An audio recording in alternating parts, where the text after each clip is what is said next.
Hello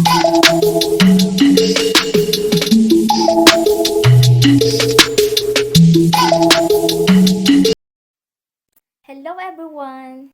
In this lesson, we are going to talk about media and information literacy. But wait, let us know what we need to know in this lesson. In this lesson, we will be learning the media and information sources. Media sources are the communication tool or channels used to store information or data. However, information source is a person, thing, or place from which information comes, arises, or is obtained.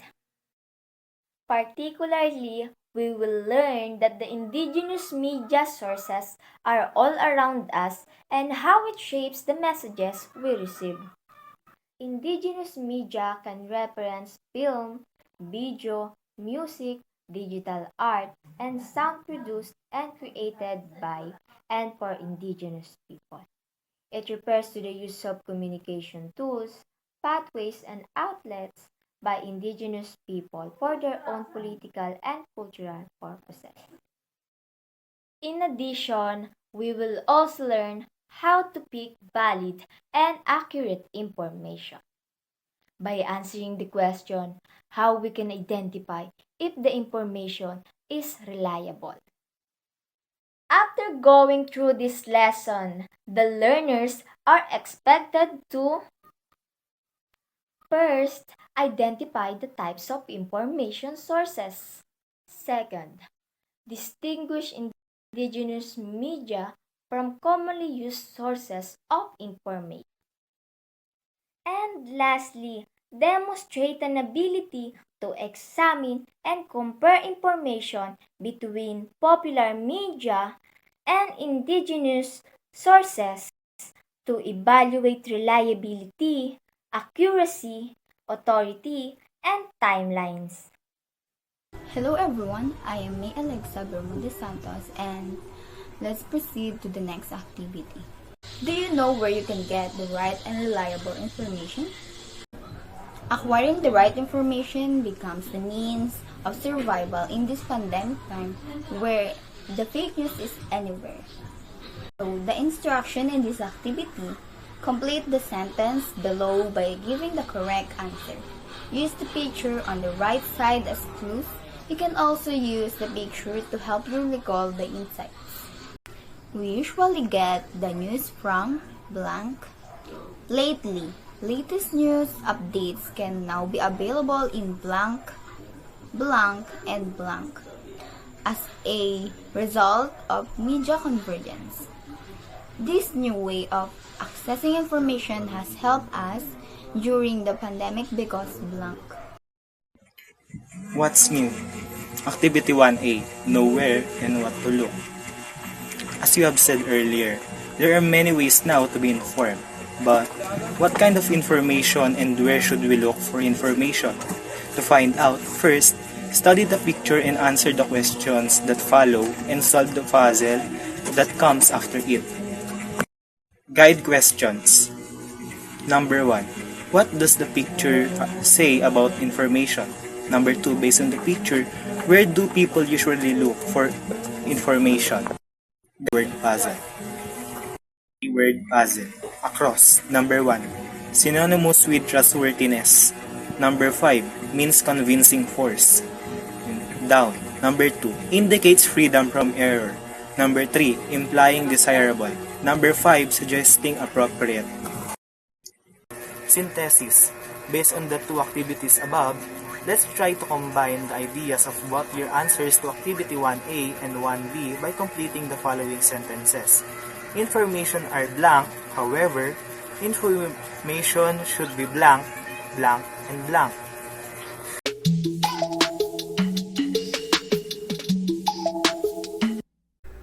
Okay, pause. Are you guys still listening? Okay, let me give you a fun fact.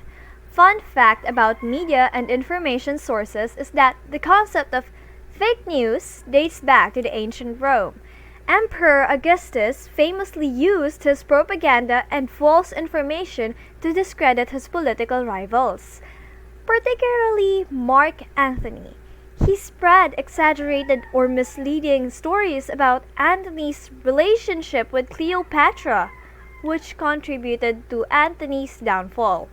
This shows that misinformation has been around long before the internet. Okay, that's it. That's my fun fact. Let's go back to the lesson, shall we? Nowadays, people automatically search for information in the World Wide Web, www.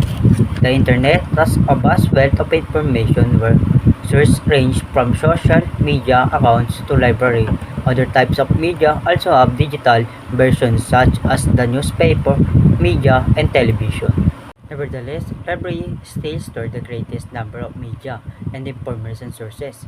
This library can be classified into four, namely academic, public, school, and special. Libraries have evolved from physical to digital form. According to SANEEMPERStateCollege.com, information sources are often classified as physical, print analog versus online, electronic digital, text versus audio video, and book versus journal. Read the information in the next page to know some common or popular information sources found in these libraries. Sabi dito, ang digital ang pinakamalaking sources ngayon ng information. Kasi pwede mo nang i-search sa Google, pwede mo nang makita sa social media ang lahat ng impormasyon na kailangan mo. Journal article. Ang nilalaman nito ay research. So, pinag-aaralan dito ay yung daily life or yung past na nangyari. Madalas itong makikita sa website or sa library. Magazine article. So, ang alam naman natin, ang laman ng magazine article ay nag-a-advertise sila ng mga damit at pabango at iba pa. At madalas itong makikita sa mga tito natin. Pwede rin sa library. Newspaper article. So, ang alam naman natin na ang newspaper article, ang nilalaman nito ay ang balita na nangyayari sa mundo natin, sa bansa, yung mga current event na nangyari. So, madalas itong dinadala sa mga bahay o nabibili sa mga palengke. Monograph, aka scholarly book. Nilalaman nito ay isa tong specialized na libro na focus lang sa isang topic, katulad ng history book, scientific book, at literary books. Madalas itong makikita sa mga academic library. Non-fiction books. So, alam naman natin ang non-fiction books ay isa tong isa tong narrative na gumagawa ng kwento na may lamang na karakter at plot. Madalas itong makikita sa mga bookstore or sa library. Reference resources. So, which mean, ang nilalaman nito ay mga reliable na information na kailangan ng mga tao. Madalas itong makikita sa bookstore or sa library. Textbooks. Ang nilalaman nito ay isang content ng pag-aaral na may intensyon i-explain dito, na madalas mong makikita sa mga library. Gray literature. Gray literature is a huge category that encompasses a wide variety of documents that have not been published in the traditional sense. Gray literature includes unpublished conference paper, unpublished thesis and dissertation, presentation, working papers na gawa ng mga gobyerno, businessman o kaya ng mga guro.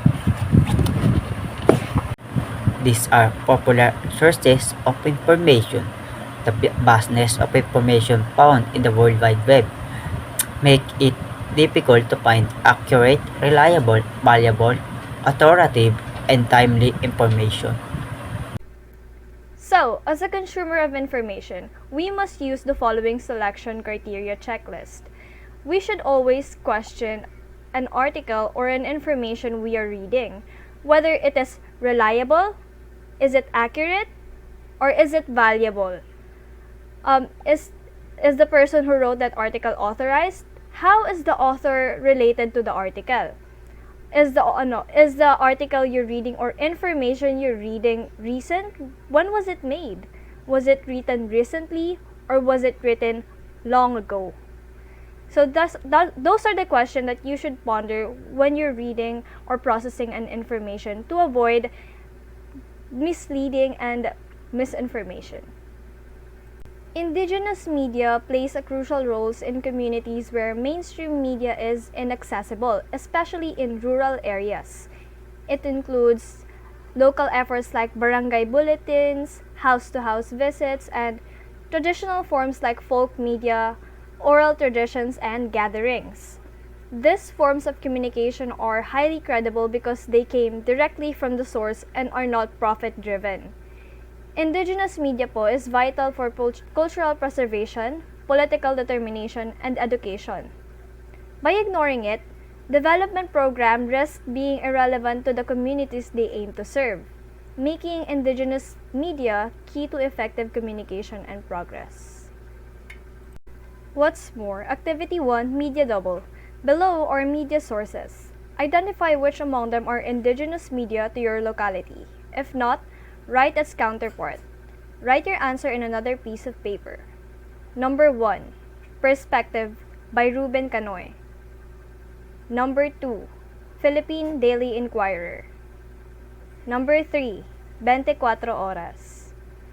Number 4, Inquirer.net. Number 5, Time Magazine. Number 6, Cebu City official website. Number 7, Yorme Vlog. So let's answer. So number 1 is this site relevant to my needs and purpose? First is yes, because helpful yun para mas ma-identify natin kung ano ba talaga dapat yung kukunin nating information para malaman natin kung totoo ba talaga ito. Next is number 2, what is the purpose of this site? So, answer is yes, kasi para malaman din natin kung para saan ba yung site na yun or what it is all about. Next is who created the information of this site. So, yes din dahil paano nga ba natin malalaman kung legit ba talaga yun if yung author is hindi naman kilala or hindi naman talaga news reporter or journalist. Next is what is this person levels of expertise. Yun na nga.